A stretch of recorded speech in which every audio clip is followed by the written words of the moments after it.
Küsimuste lisamine testi. Klõpsa kursuse avalehel testi pealkirjal. Vali seaded ja nüüd avanevad sulle kõik testi võimalikud seaded. Testi küsimuste lisamiseks on valik Muuda testi.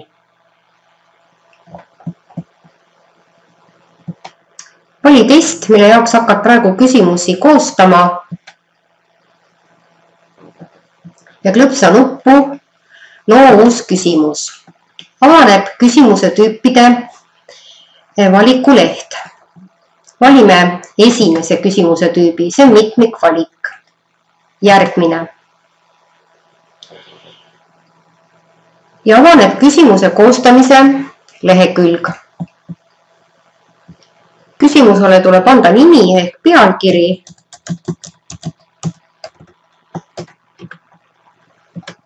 Ja küsimuse tekst sisestatakse siia tekstilahtrisse.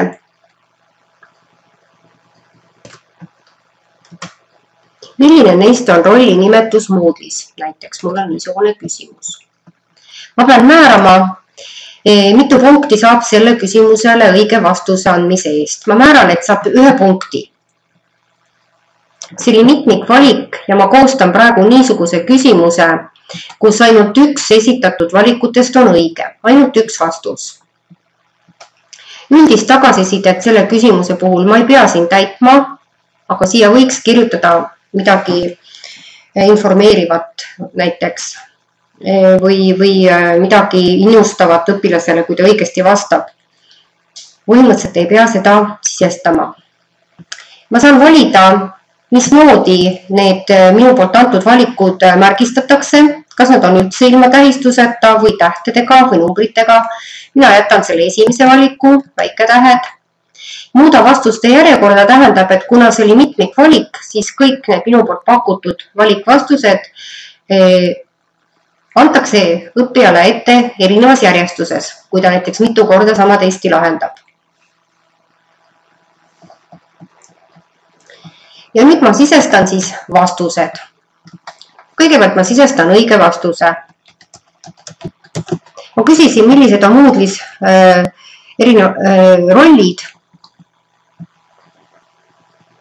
Milline on rolli nimetus Moodle'is ja kirjutasin siia õpetaja. Niisugune roll on tõesti olemas. Järelikult see oleks õige vastus. Kui on üks õige vastus, siis on õige vastuse väärtus 100%. Tagasisidet sõnalist ma ei pea andma, aga ma võin anda näiteks, et õige. See võiks olla mingisugune innustav märksõna või lause, aga samas võib selle jätta ka tühjaks. Sõnalise tagasiside. Kuna siin olid valikvastused, siis ma pean neid vastuseid sisestama rohkem. Nüüd ma kirjutan näiteks direktor. See on vale vastus, niisugust rolli Moodle'is ei ole. Iga vale vastuse väärtus mitmikvaliku puhul on -100%.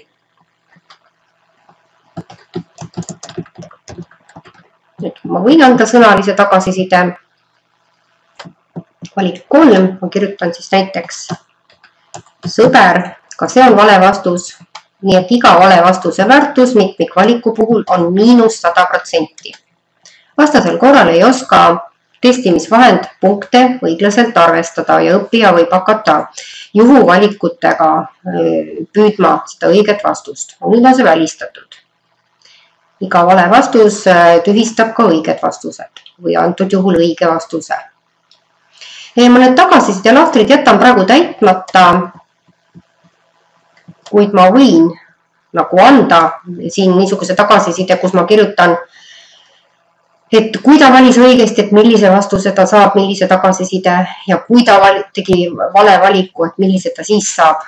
See on siis niisugune kombineeritud tagasiside võimalus, et siis ma ei pea eelpool ükshaaval iga vastuse variandi puhul seda tagasisidet sisestama, et ma võin nagu siin tervikuna seda teha, andes siis ühesuguse tagasiside alati õigetele valikutele ja nii-öelda valedele valikutele samasuguse ühtemoodi tagasiside õppija vaates.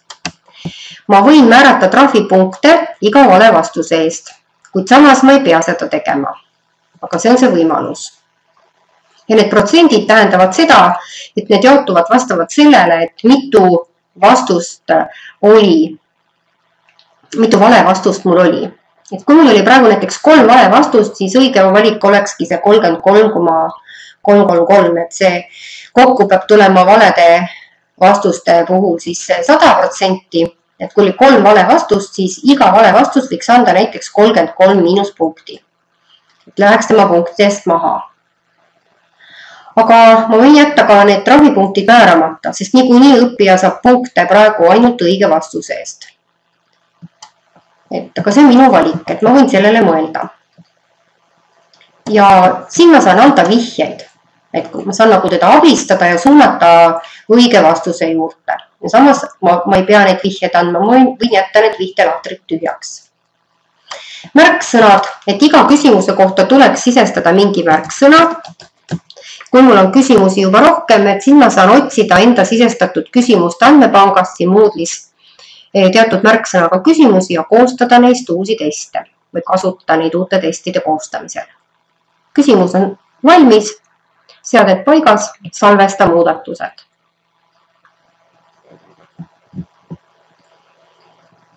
Ja ma näengi siin siis oma küsimust. Valin jällegi uue küsimuse ja ma valin täpselt sama küsimuse tüübi, mitmikvalik. Küsimuse nimi, pealkiri, mingi nimetus minu küsimusele. Ja nüüd ma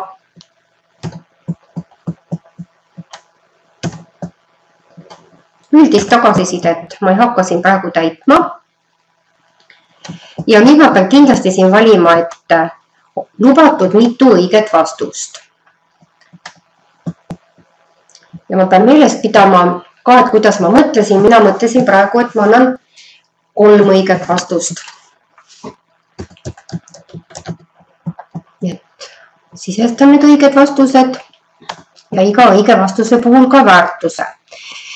Kui on mitu õiget vastust, siis nendest kokku peab tulema 100%. Need küsimuse nagu positiivne ja maksimaalne väärtus peaks olema, et 100% on õigeid valikuid. Kui on 3 vastust, siis iga vastus moodustab sellest 100%-st 33,3333%. Et siin on need valikud ette antud, neid protsente ei kirjutata, vaid valitakse. Tagasisidet ma ei anna praegu siin. Nii, sisestan veel ühe õige vastuse. Ja nagu öeldud, et mul oli plaanis neid sisestada 3, neid õigeid vastuseid, et valin jällegi 33,3333.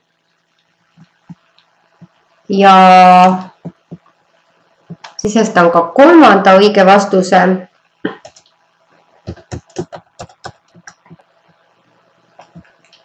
Ja valin jällegi vastavad punktid. Nii et kõik need 3 vastust, kui õpilane oskab neid valida, annavad talle kokku 100% ja ta peaks siis saama 3 punkti. Nii, nüüd tuleb mul ikkagi sisestada ka valesid vastuseid, et muidu ei ole nagu õppijal millegi vahel valida ega mõelda. See on vale vastus ja nagu öeldud, iga vale vastus annab -100%. See tähendab, kui õpilane valib vale vastuse ja valib ka mõne õige vastuse, siis iga vale vastus tühistab tema õiged vastused. Et teistmoodi ei ole nagu võimalik siin toimida, kui me tahame hinnata seda, et kas õpilane oskab. Panen märksõna siia. Ja salvestan muudatused.